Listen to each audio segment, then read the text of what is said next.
Hello guys, welcome back to my channel. Kaigang ipalo ng electric pan no kay kanang saba, pero alimuot kayo siya kay wala hangin. Kami nyo kabalo mo guys, agan kay ko gusto i-chika karon bitaw na bulan since atong kuan, since sa kung kuan man ni sa pag-apply man ako na back to work sa Saudi no. Diba nagkuan mi dato sa Manila, nagbiometric mi dito atong November 3,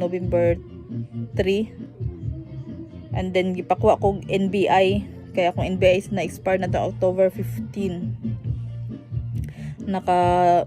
Nakahatag ko bago nga NBI November 14. Nagulat-ulat na ko guys, kaya kung mga kauban o kung mga kadungan adto is nanay mga visa ticket na lagi panghulat. Nagulat-ulat na ko kay gamay na lang jud kulang na marag na anak ko diri ba. Ko ano lang visa na lang ang kulang, approval na lang. Onya nag-message ang agency na kailangan daw in situ kay itong mga skilled worker nga food and beverage waitress unsa pa to electrician, hairdresser kailangan daw in situ na effective tong November 10 na request sa embassy sa bago nilang memo no, kay para ma-meet up daw ang unsa na professionalism sa mga aplikante. Sko ka-stress. Nasapon ko guys sa bagong memo sa November 10, nasapon ko. Sayo na kayo maingon ng agency no ma'am, nasapon ka kay kung ila pang gi-check akong mga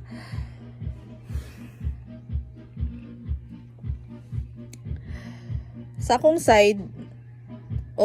Yes, wala ko nagkakuha og bagong nga kuan kay katong paghatag nako sa ila sa akong NBI is abi na ko masapon pa, abi na ko dali ra ang process.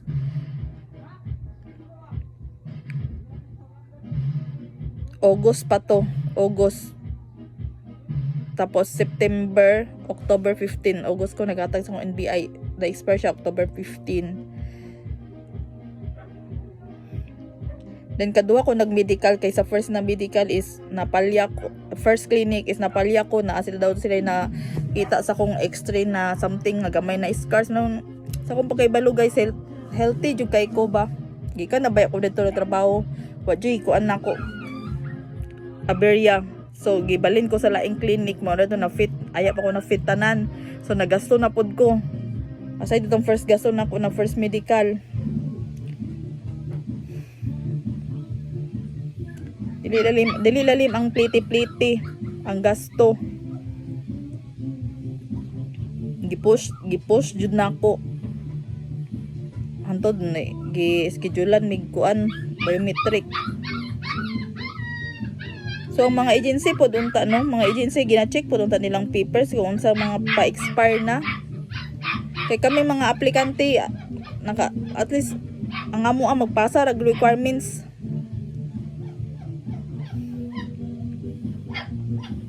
Kay kung nagsaba pa to sila daan, pagpasa na ko sa August, nagsaba sila daan na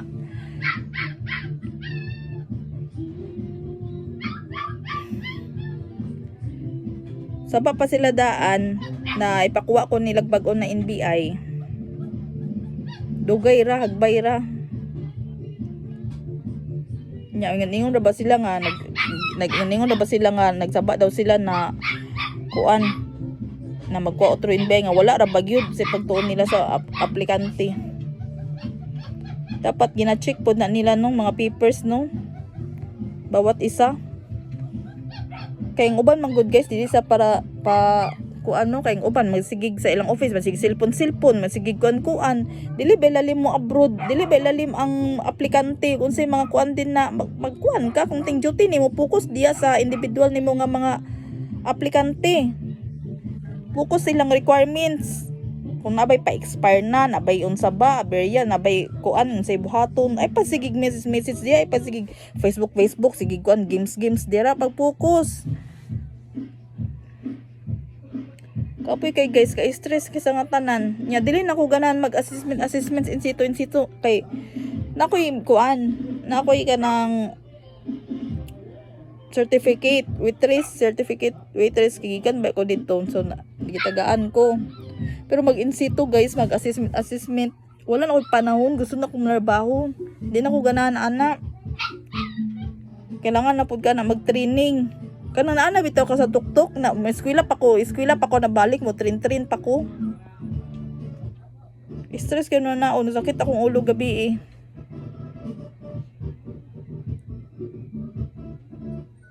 Ambot, basig dili ko madayon anig trabaho balik sa Saudi. Tungod lang anang insito na certificate. Okay raman na unta ba kung dugay-dugay pa ka balak magtrabaho. Ako kay urgent naman unta. Nagsaba unta sila daan. O ignunta nga kuan sila kabalo kay na-release ang bagong memo November 10. Pero sa requirements ba dito man gud mi na nga pilit kay wala ko nila gipakuha utrog bago nga NBI. Nagpasa ra ba ako to kay abi pud akong maabdan pa kay since August baya September, October.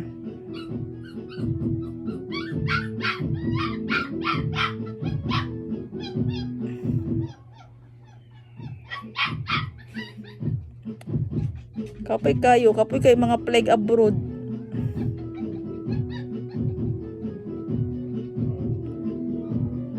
Unya, ikuan na po unta nila nung kanipong ubang kuan unta.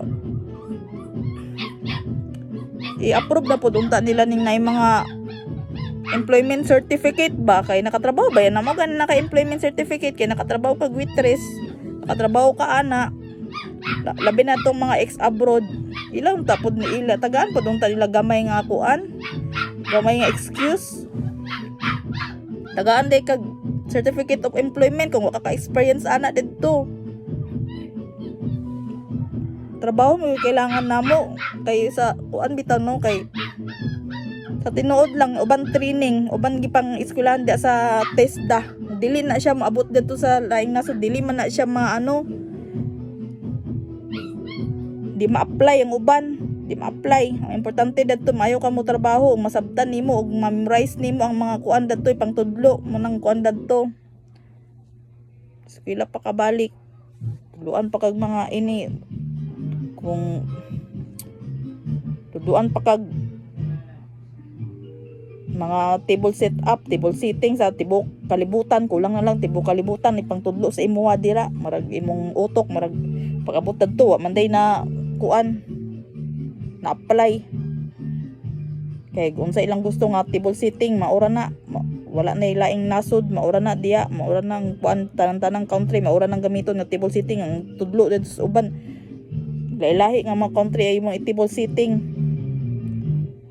So sa maayo ka mo trabaho, memorize ka og nakay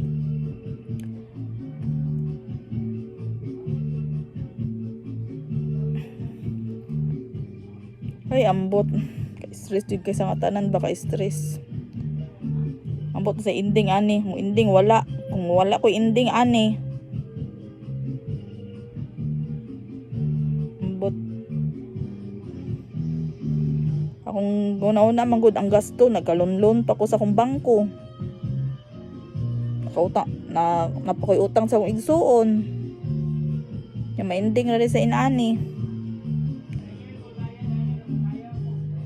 Ilang gusto kasi na assessment diretso. Sige, assessment diretso nga mag-training pa man nag 3 months ng mga food and beverage na ano, mga waitress, mag-training pa na sila iser releasan og in situ. Mag-training pa na sila. Kapoy.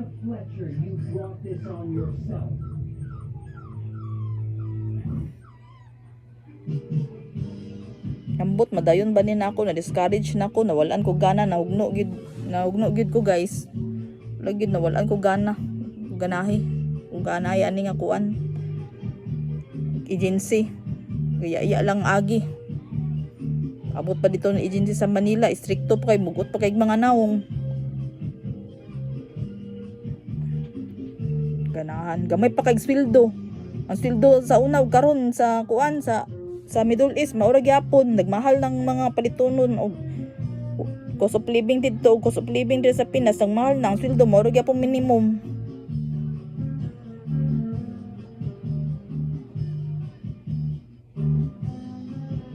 Ay kakapoy. Ambot. Pwede kay guys, stress yung kay ko guys. Kapoy kay naon kay. Dagan pa kay kog ate manunon, dagan pa kay kog tiwason. Napay balay na mong awa na tiwas. Pwede kayo.